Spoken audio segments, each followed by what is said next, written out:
When playing the game of one-wheel paddleball, there are several grips you may use. There are several swings you may use. The three grips are the choke grip, the Easton grip, and the power grip. Each grip has a different swing. The first grip, which is recommended for beginners and used by many fine players, is the choke grip. The choke grip is, the paddle is held in the horizontal. You shake hands with the paddle. The first finger and third finger go around the paddle. The edge of the paddle is against the skin of the hand. It is held firmly in place. The thumb wraps over the third finger. The first finger is flat across the base of the paddle. This grip ensures control, and the most important part of the game of paddleball is control. That's number one, control. With the choke grip, you try to get a level swing. On a low ball, you'll bend the knees. The ball that comes waist high, you're still bending the knees, the paddle comes across flat.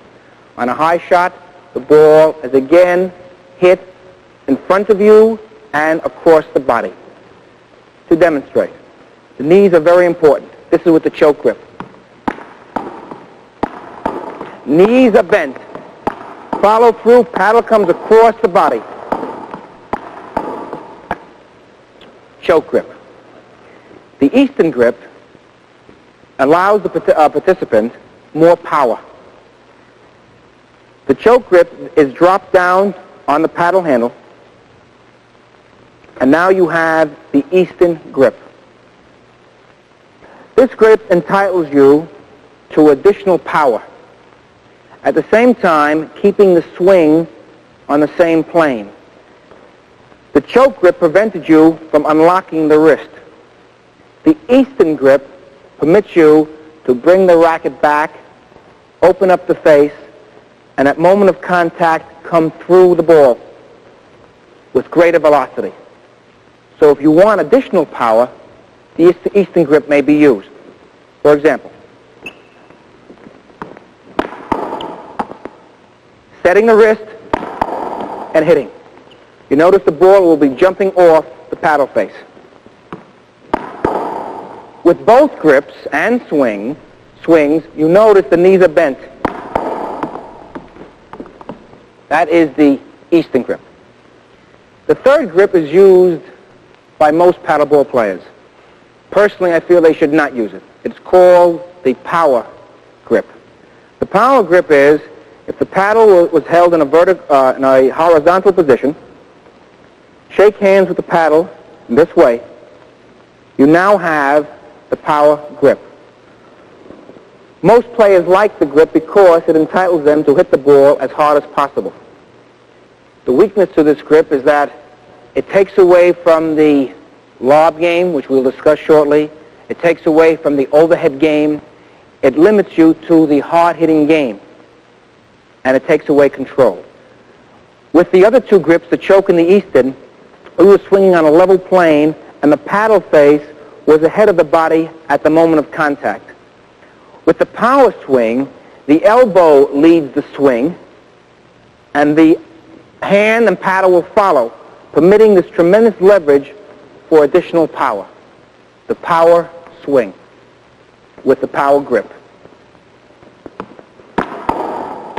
The elbow is leading. I'll try to slow it down. On the low shot or out in front of you, the power hitter can really unwind and hit the ball hard. Those are the three grips and the three swings.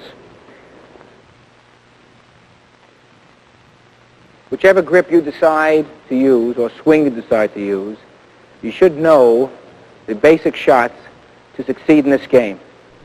The question is, what happens when a ball is hit to my weak side? Do I use a backhand or do I switch hands? It is recommended that you learn to switch hands. And how was the switch made? The switch is made by taking the paddle from one hand, transferring it to the next. One hand opens up, the other hand receives, and making the exchange.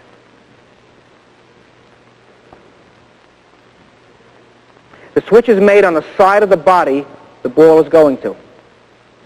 And the swing continues, like with the forehand. Ball, please.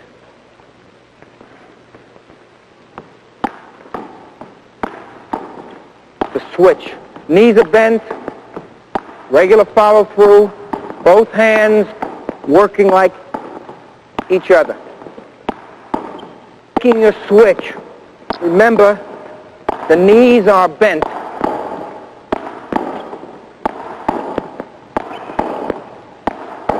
Bring the racket back, make your hip turn, position, and hit. This is the switch. There is a tendency when you switch, and most of you happen to be right-handed, when hitting with your left hand, to bring the foot forward. Try to maintain your good position, following through like you would with your stronger hand. This is a must for the better player. Once you have accomplished switching of the hands, and you've developed two good hands, the next shot you should learn is the lob shot. The lob shot is an underrated shot. It is a shot which causes the person who has strong position, which you will see later when we play the game, the person who has a strong position must leave the position because the ball is hit over his head. How do you make the lob? Everything remains the same. The knees remain bent. The grip, that's your own grip. The idea is at the moment of contact, the paddle face is opened up, hit the ball with a slightly open face, and your follow-through is upward. On the other shots, we've been coming across and following through in this manner. With the lob, open face, upward, keeping your eye on the ball as long as possible. I will be lobbing the ball over my own head. The ball will clear and go over the person who has his position. But the important part of making the shot, the knees are bent, that slightly open face, which I'm mentioning again, and the follow-through. If the ball was coming off the wall to me, I would get into position, open face, lob it up. Into position, knees bent, follow through.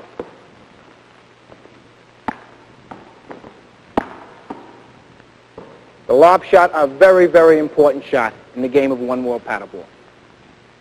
Once you have accomplished the lob shot, which is a very effective shot, there must be a way of handling the lob shot. And the way you must make the play or return the lob shot is called the overhead return. The overhead return is something which is different from your other shots in the game. It is where you know the ball is going over your head.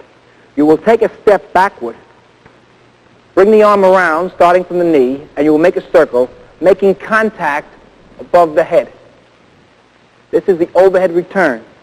The ball is hit over your head, you follow the ball, you get into position, step back, make the circle, and make contact above the head. The weight is on the rear foot, and then it is shifted forward to the front foot. The lob shot, the return. Over the head, the return. Even if the ball is lobbed way over your head where you have to really go back, you take your running steps back, plant the feet the way we have just discussed, and make the overhead return.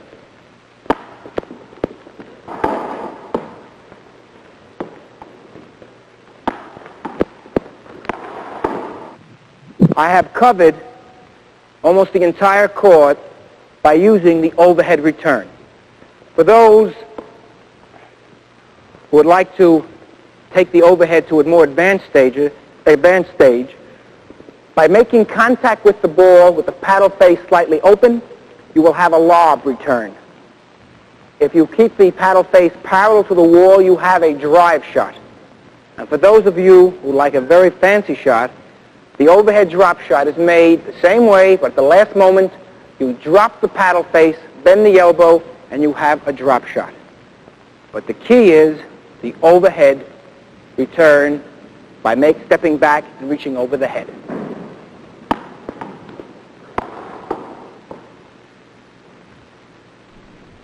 To complete the basic strokes of the game, you must learn a serve. There are different types of serves. There's an underhand serve, there's a sidearm serve, but the serve which should be used by most players, and it's a very effective serve, is the overhead serve. The overhead serve is made by bouncing the ball above the head, reaching back, and making contact above the head as far as you can reach. We discussed in the beginning the different grips. We now switch to the power grip for the overhead serve. This permits the paddle face to be parallel to the wall. So the ball will be bounced above the head. You lean back, transfer your weight, take your step, make the contact above the head, and watch the ball all the way.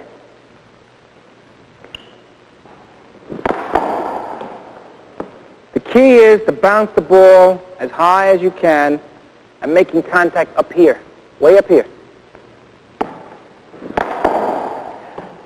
The many advantages to this serve is that after I serve the ball, I have good court coverage.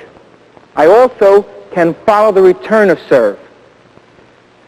I will show you what the return of serve means. I watch the ball, and then I can make the shot. One more time, please. This is very important to follow the serve. Follow it, and now you're in position with the forehand swing, or the opposite hand. This is a very important part of the overhead service, to follow it.